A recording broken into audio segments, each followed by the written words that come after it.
Vous avez une minute? Il faut que je vous montre quelque chose. Merci. C'est une photo de mur. Oui, une belle photo. C'est un beau mur. C'est un mur bien construit. C'est une belle photo de mur, oui.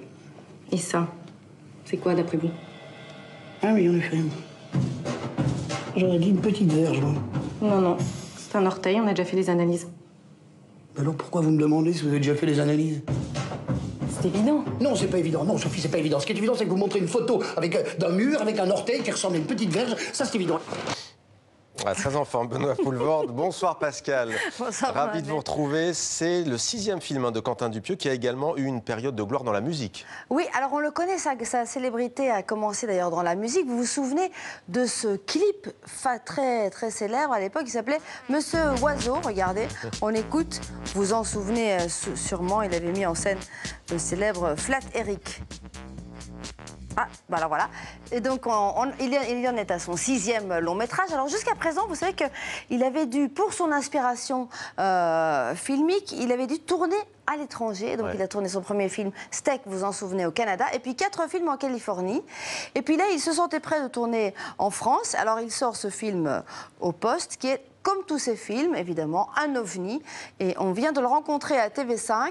Et il revient sur ce tournage avec Benoît Poelvoorde et Grégoire Ludig. Écoutez-le. J'y vais, j'ai terminé. Oh, Vénard, moi je commence à peine.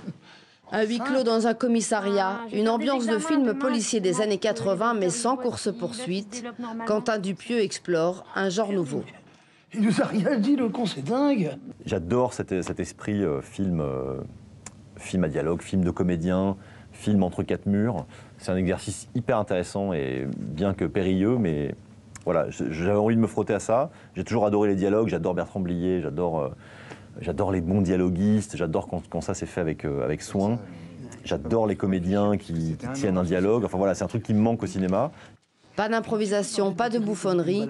L'acteur belge Benoît Poelvoorde se prête magnifiquement au jeu. En attendant, est-ce que vous pouvez garder un œil sur ce monsieur? 20 minutes. Moi? Oui, c'est faisable? Oui, vous, Philippe, 20 minutes, environ. Donc on ne reporte pas à demain? Non, on ne reporte pas demain. C'est pas l'interrogatoire à la carte, hein. Là, on a fait plein de plans séquences où les comédiens, en fait, devaient tenir parfois 3 minutes de texte en une fois, ce qui est hyper excitant, je pense, pour un comédien. Et voilà, et un mec comme Benoît, je pense qu'il, voilà, j'ai pas eu à le tenir assis, il est resté assis de lui-même, puisqu'en fait, il y avait beaucoup de boulot. Il y a un boulot monstre, en fait, ça se voit pas nécessairement, puisque le film a l'air très simple. Depuis ses débuts dans le cinéma, cet autodidacte hyperactif fait tout sur ses films. J'ai appris à être monteur tout seul, et en fait, j'ai une logique de montage qui fonctionne très bien, et puis c'est pareil pour les autres aspects. J'ai toujours filmé moi-même, j'ai toujours eu un gros plaisir avec la caméra. Donc voilà, donc si demain on me l'enlève, si on m'enlève toutes ces fonctions-là, en fait, j'ai plus l'impression de faire du cinéma. Et je m'ennuie, quoi. Moi, la fonction simple d'être un mec assis devant une télé qui dirige des gens et qui dit oui, non, plus à gauche, Michel, écarte-toi, je sais pas quoi, on la refait. Je trouve ça très ennuyeux, en fait.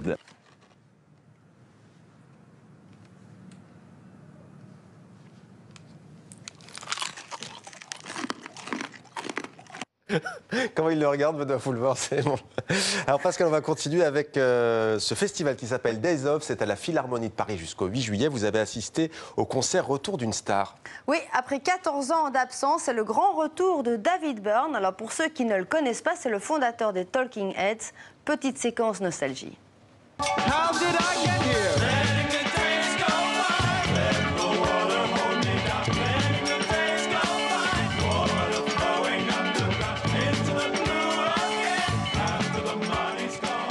Voilà, alors après 14 ans d'absence, c'est son premier album en solo, American Utopia, c'est vraiment un manifeste anti-Trump, avec une série d'idées pour lutter contre la situation politique aux États-Unis. Alors va-t-il sauver les États-Unis? Eh bien, en tout cas, hier, je peux vous le confirmer, à Paris, la salle était comble, avec un public très très enthousiaste et un concert très étonnant. Vous allez le voir, les musiciens portent leurs instruments et donc participent à la chorégraphie. C'est assez impressionnant. Alors je vous propose d'écouter un clip du nouvel album.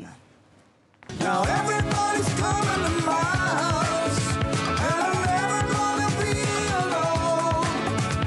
And everybody's coming to my house, and I'm never gonna go. Et pour finir, Pascal, une disparition dans le monde de la littérature. Oui, Georges-Emmanuel Clancier est décédé à l'âge de 104 ans. Il a une œuvre majeure et très variée, notamment Le Pain Noir, vous vous en souvenez, une saga familiale tirée de l'histoire de sa mère. Et puis âgé de 102 ans, il a encore publié le 4e tome de ses mémoires, qui s'appelait Le temps d'apprendre à vivre.